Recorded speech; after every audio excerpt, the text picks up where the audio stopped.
The federal government can claim federal eminent domain and take our property from us. That's a farmer in Russell County, and here's his concern. A proposed energy corridor up to 5 miles wide, making room for massive power lines throughout the nation. One of those so-called corridors would cut right through Kansas. Now take a look at this path, two right here in Kansas. Now Kansas landowners are growing concerned the federal government could take their land through eminent domain. And that's why they called Fact Finder 12 investigator Brandon Stitt. He takes us to Russell County, where farmers say they're ready to fight.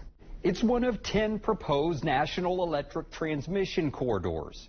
These aren't power lines yet, but if they're approved, it will clear the way for energy companies to use the corridor. 2 of them could affect Kansas. Now, although there are few details about how the paths were chosen, both corridors run through areas with a lot of wind turbines. I went to Russell County, and these Kansas farmers there tell me their land is not for sale. I would possibly lose my home. Russell County farmer Justin Finkenbinder stands a lot to lose.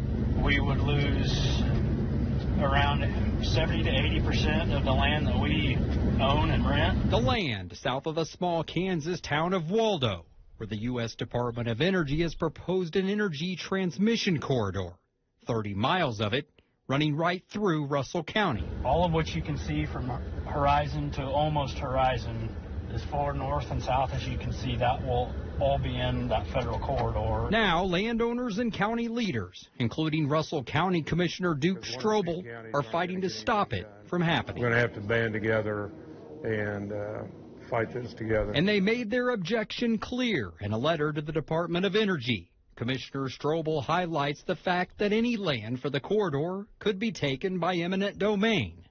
That's not sitting well at all. David Newacek is one of about 15 farmers and county leaders that talked with me in Waldo.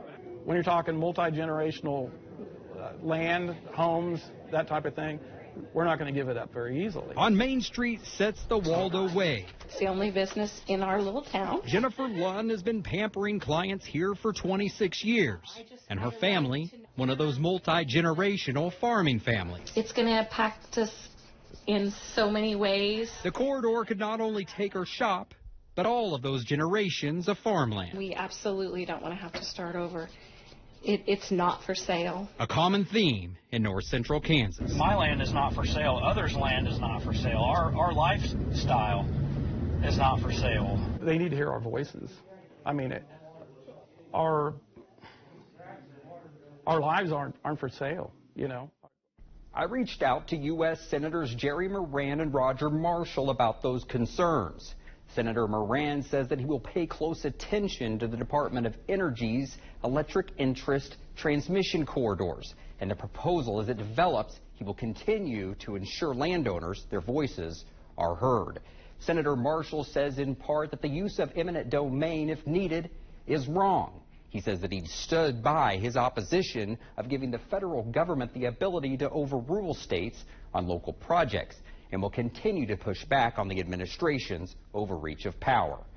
Now, any final decision will have to come from the Department of Energy, and an exact timeline is not yet clear. At Agriculture, I'm Britton Rucker, and I'll see you here next week.